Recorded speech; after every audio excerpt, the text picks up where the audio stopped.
Para o nosso próximo convidado, Fernando Brito, sócio da Globus. Brito, seja muito bem-vindo aqui na nossa programação ao vivo. Muito boa tarde, muito bom dia para você. Estou quase querendo almoçar. Bom dia, hein?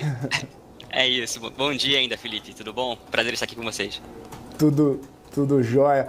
Ô Brito, queria falar um pouquinho contigo a respeito de consórcio, né? Geralmente associado aí compra de imóveis, veículos, mas também poderia ser utilizado para outros propósitos. Quais as aplicações menos conhecidas ou até mesmo alternativas para esse tipo de investimento? Legal. Basicamente, a gente tem 3 caminhos para seguir com o consórcio, caminhos macros, né? E aí, dentro de cada um, vão ter caminhos micros mais específicos. São 3 grandes ramos, basicamente. Um é de automóvel. Então, e automóvel, você acaba pegando máquinas também, equipamentos, barcos, jet ski, tudo que é bem imóvel, né? Você vai ter uma categoria específica.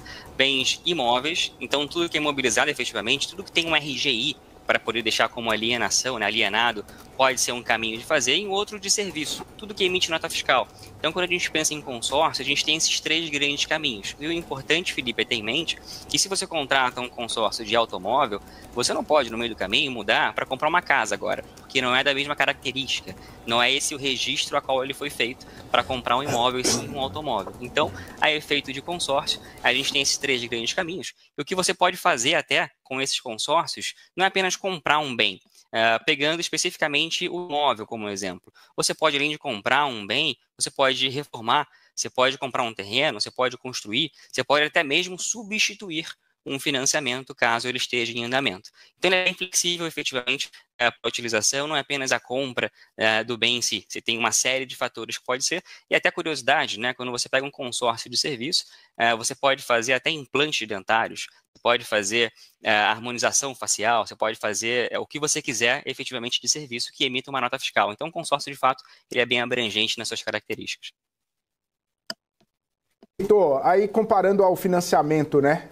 Quais os principais benefícios que o consórcio pode oferecer? Tem vantagem, taxa de juros, flexibilidade, planejamento financeiro?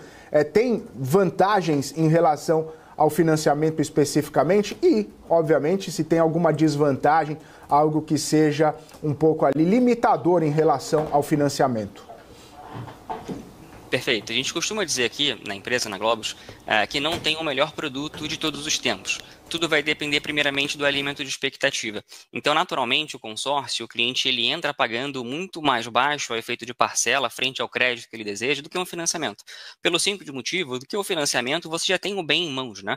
Você antecipa essa compra do bem, então já no período seguinte, assim que você dá a entrada no financiamento, você já tem acesso ao benefício, que seria a aquisição do seu bem, e para isso você vai acabar pagando os juros compostos. Você vai ter ali 10, 11, 12% de juros se a gente fosse pegar aqui uma linha de imóvel.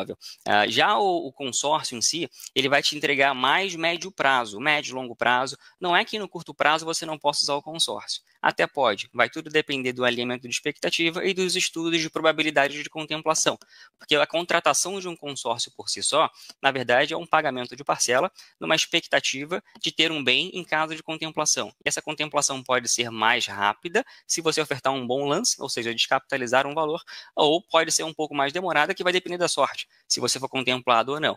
Então, se fôssemos colocar numa balança o que faz mais sentido dependendo do perfil, para o cliente que ele está sem prazo algum, ele precisa comprar aquele carro, aquele bem rapidamente, talvez o financiamento possa ser uma saída para poder resolver a questão emotiva, emocional, né, de impulso dele. Mas se ele tiver um pouco mais de tempo para se planejar, naturalmente o consórcio ele acaba sendo mais barato a efeito de custo, dado que ele tem uma precificação pré. O que é isso? Ele tem uma taxa de administração antes de você entrar na operação, você já sabe qual é essa taxa. Se a gente fosse pegar em números, só para efeito de direcionamentos e arredondar, essa taxa ela pode variar de 15% a 25% durante todo o período. Então, para facilitar a nossa cabeça aqui, né? Se eu pego um crédito de R$500 mil de consórcio, eu vou ter 20% aproximadamente de taxa, eu vou diluir essa taxa ao longo de 200 meses. É isso. É diferente de um financiamento, que eu vou pegar um financiamento, vou dar uma entrada ali, eventualmente de 20%, vou pegar 400 mil de empréstimo efetivo, comprar o meu bem, de 500 mil e eu vou ter ali 10, 11% de juros todos os anos. Então, essa bola de neve do financiamento, ela tende a ser muito mais alta do que os juros simples do consórcio, que na verdade nem é juros, né? É sim uma taxa de administração que você acaba diluindo no tempo. Então, se fôssemos fazer um comparativo rápido aqui, o consórcio ele te entrega melhor planejamento financeiro a efeito de aquisição de bem planejado para médio e longo prazo, com um custo muito menor do que um financiamento, mas ele talvez não te entregue a pressa que você queira. Então, se você já tem um financiamento e está pagando altos juros em cima disso, eventualmente uma solução poderia ser você conseguir ter um consórcio, fazer um estudo de contemplação de curto, médio e longo prazo e fazer a substituição desse financiamento. Dessa forma, você não perde o bem, porque você consegue ter antecipação da compra do bem via financiamento, e você acaba planejando financeiramente o médio e longo prazo nessa substituição para um juro simples, ou para uma taxa pré-fixada de consórcio. Então, assim, se fosse botar na balança, vai ser seus prós e contras para todos os lados. O que importa é um alinhamento de expectativa com o cliente. Dificilmente um vai ser muito melhor do que o outro. Tudo vai depender do objetivo do cliente. Se o cliente ele tem um objetivo de médio e longo prazo, o consórcio pode ser uma boa saída. Se ele quer para daqui a 2 dias a aquisição desse bem, não é o consórcio, é o financiamento. Então, um pode complementar o outro, tudo vai depender do time desse cliente. Ô Brito, inclusive, você falou do planejamento financeiro, né? A gente sempre fala aqui, né, de diversificação, de estratégias de planejamento financeiro, estratégias para crescimento de patrimônio. O consórcio, ele tem esse perfil de se encaixar dentro de uma estratégia de planejamento financeiro das famílias, das pessoas, inclusive até mesmo dos empresários, e talvez até alavancagem de patrimônio por conta de ter alguns instrumentos ali mais interessantes em relação ao financiamento, como você comentou anteriormente? Sim, pegando esse teu gancho, olhando para o mercado investidor, por exemplo, né? É comum a gente pegar clientes do mercado financeiro que queiram diversificar a carteira de alocação efetivamente. E muitos clientes gostam do mercado imobiliário. Você ter uma aplicação em consórcio, ter uma parcela direcionada para consórcio, pode ser uma parte da rentabilidade da sua carteira.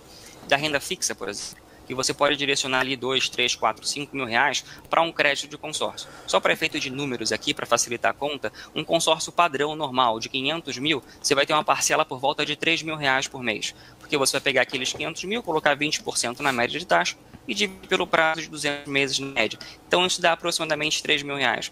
Isso quer dizer que se eu tenho uma carteira de alocação hoje que me renda mais do que 3 mil reais, eu pegasse parte dessa rentabilidade e colocasse nesse ativo, eu teria um potencial patrimônio de 500 mil reais em caso de contemplação. E qual o ponto bacana? Se o cliente ele não tem prazo para poder contemplar, não está com pressa, a gente direciona parte dessa parcela para aquisição desse consórcio. Havendo a contemplação no tempo por sorteio, por exemplo, ele tem alguns caminhos. E essa parte legal do consórcio já na linha de aumento patrimonial. Você contemplou um consórcio, por exemplo, de 500 mil reais. Você pode ter alguns caminhos. Ou você compra um bem de 500 mil reais, e o que tem acontecido muito, né? São os nossos clientes querendo a contemplação, conseguindo a contemplação e comprando flats pequenos ou apartamentos menores e colocando em Airbnb e conseguindo fazer giro com esse valor de aluguel através da aquisição desse bem com consórcio, porque é uma maneira mais barata de se adquirir um bem. E só o que ele recebe de rentabilidade do Airbnb, ele já paga a parcela, sobra alguma coisa e ele consegue entrar numa outra operação de consórcio e ele vai alavancando patrimônio através desse tipo de operação. Contemplar uma carta, colocar essa carta imobilizada através de um bem, alugar esse bem e com a rentabilidade, né, com essa receita, ele pagar essa parcela mensal e comprar uma outra. Uma outra operação interessante é que o cliente, quando ele contempla, ele pode querer, eventualmente, não utilizar esse crédito. Imagina, a gente teve um caso aqui, até mais recente, que o cliente contemplou com a gente em 4 meses, por sorteio, um crédito de 400 mil reais. Ele tinha pago absurdamente menos do que os 400 mil, obviamente, né? Ele foi ao mercado e ele conseguiu vender esse crédito. Ele conseguiu flipar literalmente o consórcio. Ele fez uma operação de consórcio para longo prazo, não estava querendo comprar nada no curto prazo, contemplou por sorteio. Ele tinha um amigo dele que queria comprar um imóvel de 600 mil reais e entrar no financiamento. Ele acabou vendendo o crédito para esse amigo por volta de 40, 50 mil reais, enfim, foi uma negociação deles internamente, e ele colocou uma grana no bolso. E a terceira opção além de vender o crédito contemplado, seria ele continuar pagando normalmente as parcelas, porque só o crédito, ficando lá disponível, ele não tem a obrigação de comprar no dia seguinte esse bem.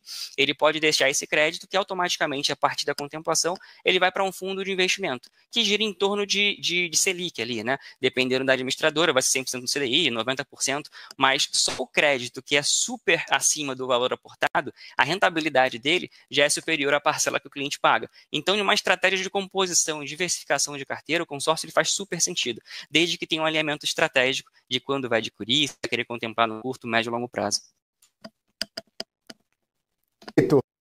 Demais sua participação, obrigado por estar aqui com a gente, obrigado mais uma vez por trazer um pouco, né, de uma visão fora da caixa de estratégia de investimento por meio de consórcio e, claro, planejamento financeiro também. Um abraço para você, até uma próxima, Brito. Até mais, Felipe. Grande abraço. Tchau. Gostou desse vídeo? Não esqueça de deixar o seu like aqui na programação do YouTube e acompanhar o restante dos nossos conteúdos. Eu deixei separado aqui 2 vídeos super interessantes sobre economia e negócios. Então, clique nestes links e, claro, acompanhe o restante da programação da BMC News. Informação que gera valor.